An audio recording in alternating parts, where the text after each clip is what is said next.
मित्रांनो, रुपाली चाकणकर या काही पहिलं उदाहरण नाही आणि शेवटचं उदाहरण नाही. याच्या अगोदरही हजारो बाबा अशामध्ये पकडले गेलेले आहेत, आजही पकडले जातात आणि भविष्यामध्ये सुद्धा पकडले जाणार. आणि हे जे राजकीय नेते आहेत, मग ते काँग्रेसचे असोत, शिवसेनेचे असोत, राष्ट्रवादीचे असोत, भारतीय जनता पार्टीचे असोत, पक्ष याला अपवाद नाही. अशोक चव्हाण ज्यावेळेस मुख्यमंत्री होते त्यावेळेस सुद्धा आजही ते त्या भोंदू सत्य साईबाबाचे भक्त होते. अशोक चव्हाण आपल्या सगळ्यांना माहीत आहे. एवढंच नाही तर डॉक्टर APJ अब्दुल कलाम, ज्यांना तुम्ही सायंटिस्ट म्हणता, ते सुद्धा भोंदू सत्य साईबाबाचे भक्त होते. म्हणजे भोंदूगिरीचा, बुवाबाबांचा या देशातील लोकांवर किती मोठा पगडा आहे हे तुमच्या लक्षामध्ये येईल. एकनाथ शिंदे असतील, विखे पाटील असतील, असे अनेक आहेत. यांना स्वतःचा दिमाग वगैरे काही नाही. मित्रांनो, तुम्ही ज्या नेत्यांना आदर्श मानता, लक्षात ठेवा, तुम्ही आदर्श का मानता? तुमचे काही कामं अडलेले असतात, तुम्ही त्यांच्या जीवावर काही कामं घेतलेले असतात, काही जणांनी कोट्यावधी रुपये कमावलेले असतात, काही नेते तुमच्या जातीचे असतात. एवढ्या कारणामुळे तुम्ही त्यांच्यावर प्रेम करता.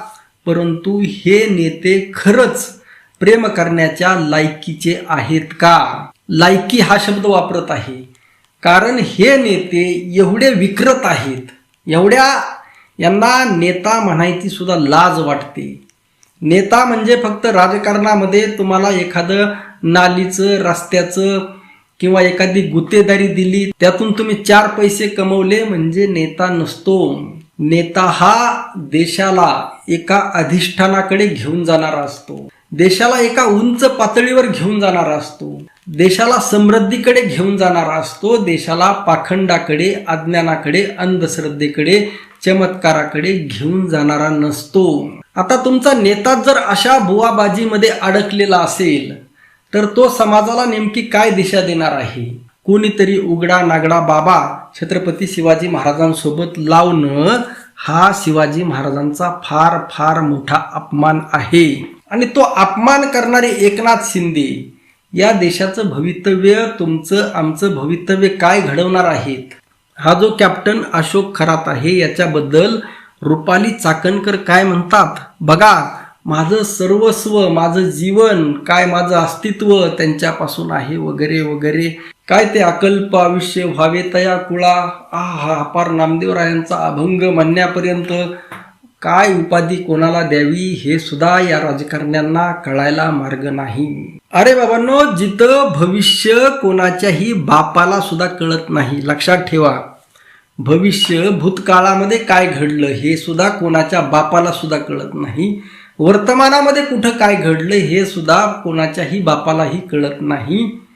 अशी कोणतीही दैवी शक्ती, चमत्कारिक शक्ती, दिव्य दृष्टी वगैरे कोणाकडेही नसते. सगळे माणसं जसे तुम्ही आहात, प्रत्येक माणूस समान आहे. असं असताना सुद्धा आज जवळपास 90% भारतीय या बुवा बाबामध्ये, पंचांगामध्ये, पोथी पुराणामध्ये आणि या ज्योतिषामध्ये अडकलेली आहेत. अरे बाबांनो, तुकाराम महाराजांनी सांगितलं आहे, अर्थ लोपली पुराणी, नाश केला शब्द ज्ञाने. लक्षात ठेवा, अवघा तो शकून हृदयी देवाचे चरण, तुका म्हणे हरीच्या दासा, शुभकाळ अवघ्या दिशा, मिळवून नरनारी शकून सांगती नाना परी, तुका म्हणे मैंद नाही त्यापासी गोविंद. तुकाराम महाराजांनी एवढं सांगितलेलं आहे. भूत भविष्य कळो यावे वर्तमान, हे तो भाग्यहीन त्यांची जोडी, जग रूढीसाठी घातले दुकान, जातो नारायण अंतरोनी. तुकाराम महाराजांना कीर्तनकारच मानायला तयार नाहीत, तुकाराम महाराजांना प्रवचनकारच मानायला तयार नाहीत. आताच आमच्या बीड जिल्ह्यामध्ये विश्व शांतीसाठी काहीतरी कितीतरी 110 कुंड वगैरे होम हवन यज्ञ सुरू आहे आणि त्यामध्ये अनेक वारकरी सामील आहेत. जे वारकरी 24 तास हरिपाठ, रोज हरिपाठामध्ये म्हणतात, योग याग विधी येणे नव्हे सिद्धी, वायाची उपाधी दंभ धर्म, हे कर्मकांड नाकारून वारकरी संप्रदाय उभा राहिलेला आहे. हे कर्मकांड नाकारून खास करून यज्ञादी कर्मकांडाला अगदी जोरदारपणे वारकरी साधू संतांनी विरोध केलेला आहे. यत्न केल्याने कुठं विश्वशांती येत असते का बाबांनो? अरे बाबांनो, हे ट्रम्प मागच्या वेळेस ज्यावेळेस ट्रम्प पडला त्यावेळेस ट्रम्प जिंकण्यासाठी या लोकांनी यज्ञ केला होता. मग ट्रम्प का पडला? तिकडे त्या मध्य प्रदेशमध्ये मिरची बाबाने यज्ञ केला होता आणि त्याचा उमेदवार पडला. इथं ते आपल्या संभाजीनगरचे चंद्रकांत खैरे यांनी निवडून येण्यासाठी यज्ञ केला आणि ते पडले. असे कितीतरी शेकडो उदाहरणं आहेत. यज्ञ केल्यावर जर जिंकत असता तर आज भारत काय म्हणते त्याला, प्रत्येकाचं घर भारतामध्ये सोन्याचं झालं असतं. अरे बाबांनो, कोणत्या युगामध्ये तुम्ही जगत आहात? तुम्ही त्यामध्ये तीळ जाळता, तूप जाळता, काय ते अन्न द्रव्य धान्य हे जाळता.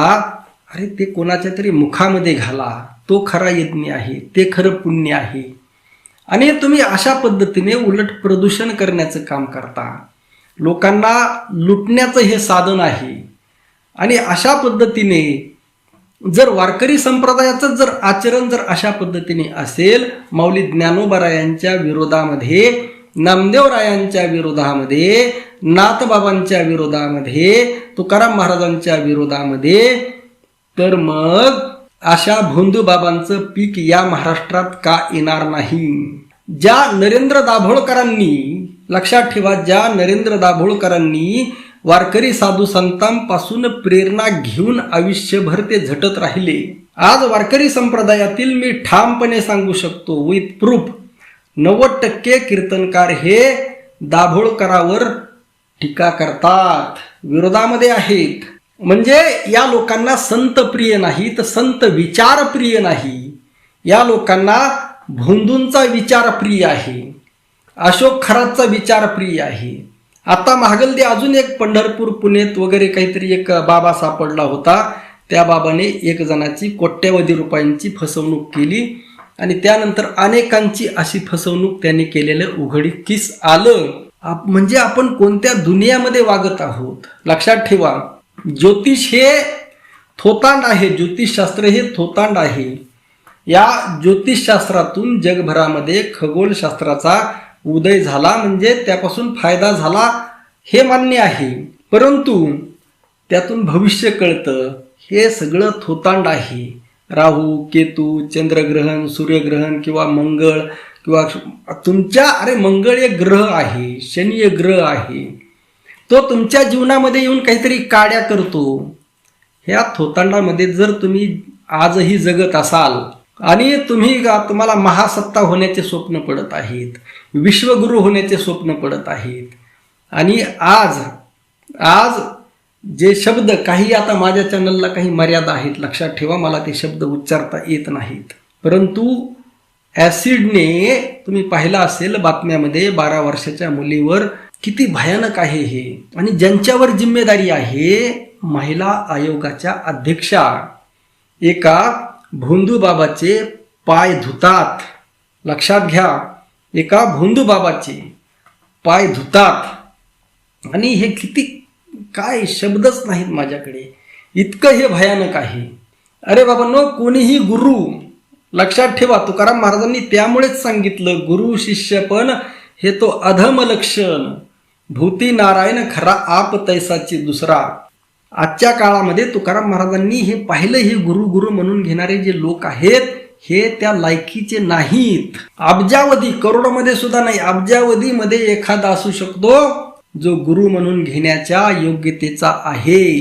अब्जावधीमध्ये, 100 कोटीमध्ये नाही. लक्षात ठेवा, 1000 कोटीमध्ये एखादा असतो, या पृथ्वी तलावर एखादा असतो, आणि तो तुकोबारायांसारखा असतो. लक्षात ठेवा, त्या तुकोबारायांची भूमी, जिथं तुकोबारायांनी साधना केली, चिंतन केलं, लोकहिताच्या गोष्टी केल्या, समाजाला अज्ञान अंधश्रद्धा कर्मकांडातून बाजूला काढण्यासाठी धडपड केली, जिथं उपदेश केला, आपल्या पत्नीसोबत संवाद साधला, तो भंडारा डोंगर, भामचंद्र डोंगर हे संकटामध्ये आहेत. लक्षात ठेवा, भांडवलदाराचा, सरकारचा, कॉन्ट्रॅक्टदाराचा, कंपन्यांचा त्याला विळखा पडलेला आहे, उत्खनन सुरू आहे. आणि एवढं सगळं असताना, त्यावर एवढा मोठ्या वारकरी संप्रदायाची ताकद असताना सुद्धा एवढाले गड आहेत. एवढं सगळं असताना सुद्धा कुठं आहेत?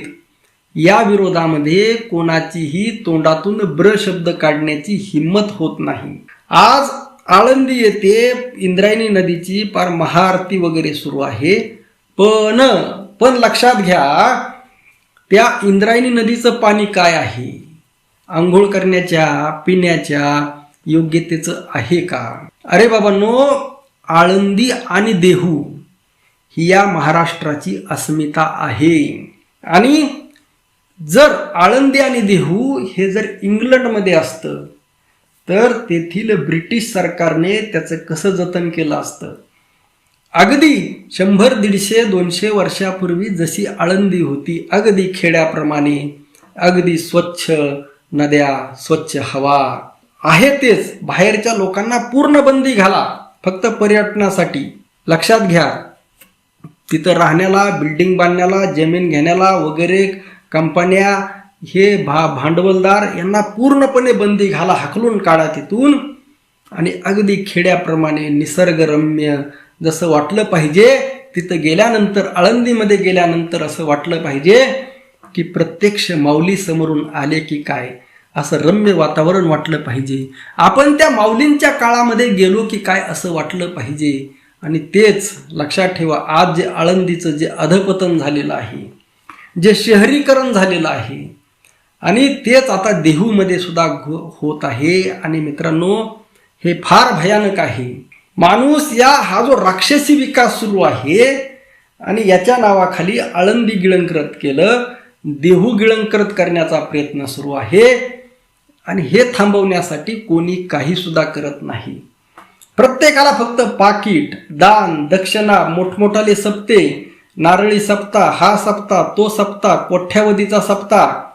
आणि काय, पंक्तीमध्ये 2 लाख लोक जेवले, 4 लाख लोक जेवले, 10 लाख चपात्या आणल्या, एवढी बुंदी केली, एवढी जिलाबी केली, एवढ्या कडाया भात केला, एवढी आमटी केली. काय चर्चा आहेत? अरे बाबांनो, साधू संतांच्या या महाराष्ट्रामध्ये हे काय होत आहे? एकतर तुम्ही कीर्तनामध्ये सगळं तुकाराम महाराजांचे विचार कोणीही 0% सुद्धा सांगत नाही. लक्षात ठेवा, एक नामस्मरण जर सोडलं तर बाकी सगळं बुवाबाजी, पाखंड, अंधश्रद्धा, होम हवन, यज्ञ, पार्थे पिंडदान, सगळ्या म्हणजे समाजाला जे संतांनी या लोकांची, येथील सर्वसामान्य लोकांची कर्मकांडातून मुक्तता करण्यासाठी जे तत्वज्ञान मांडलं, जे जगातील सगळ्यात मोठं तत्वज्ञान आहे, जे मानवी तत्वज्ञान आहे, ते कोणीही मांडताना दिसत नाही. जे समतेचं तत्वज्ञान आहे, जे जगातील सर्वश्रेष्ठ तत्वज्ञान आहे, ते कोणीही मांडताना दिसत नाही. आणि मग यातून लक्षात ठेवा, यातून एकीकडे शिवराय फुले शाहू आंबेडकर यांच्या बाता मारणाऱ्या रुपाली चाकणकर या असल्या, काय माझ्याकडे शब्द सुद्धा नाहीत. लक्षात ठेवा, अगदी मुख्यमंत्री असणारे उद्धव ठाकरे असतील, जो मनूचा समर्थक आहे, मनुस्मृतीचा समर्थक आहे, त्या शंकराचार्याची पाद्यपूजा उद्धव ठाकरे करतात. मुंबईमध्ये आल्यानंतर बघा, एकनाथ शिंदे पुन्हा त्या शंकराचार्याला हायजॅक करतात. आणि पुन्हा तो शंकराचार्य ज्यावेळेस भाजपच्या विरोधामध्ये उभा राहतो, पुन्हा तो शंकराचार्य योगी आदित्यनाथ यांच्या विरोधामध्ये उभा राहतो. म्हणजे मनुस्मृतीच्या समर्थकांची हे पाद्यपूजा करतात, जे विषमतेच्या जे बाजूने आहेत. जो शंकराचार्य आजही विषमतेवर ठाम आहे, आजही तो त्याची सनातनी वैदिक व्यवस्था, विषमतेवर आधारित असणारी व्यवस्था सोडायला तयार नाही. लक्षात ठेवा, त्याच्या जर तुम्ही आहारी गेलेला असाल, या भोंदूंच्या आहारी गेलेला जर तुम्ही असाल, तर नेमकं हे महाराष्ट्रामध्ये कधी थांबणार, हा खरा प्रश्न आहे. आणि मी नेमकं का बोलत आहे, कारण माझ्या तुकोबारायांसाठी, माझ्या माऊली ज्ञानोबारायांसाठी, नाथ महाराजांसाठी, नामदेवरायांसाठी, चोखोबारायांसाठी मी बोलत आहे. आणि रक्ताच्या शेवटच्या थेंबापर्यंत, जोपर्यंत जीवामध्ये जीव आहे तोपर्यंत बोलत राहणार. कारण हा महाराष्ट्र ज्ञानोबारायांचा आहे, तुकोबारायांचा आहे, छत्रपती शिवाजी महाराजांचा आहे, महात्मा फुलेंचा आहे, शाहू महाराजांचा आहे, बाबासाहेब आंबेडकरांचा आहे. आणि त्यांचाच राहिला पाहिजे यासाठी झटणं बोलणं हे माझं कर्तव्य आहे, लक्षात घ्या. आणि हे जर तुमच्या लक्षात येत नसेल तर बाबांनो सुधरा, लक्षात ठेवा. याच्यापेक्षा नेमकं काय बोलावं, आपलं मत नक्की कळवा. रामकृष्ण हरी. जय जगद्गुरु, जय शिवराय, जय भीम.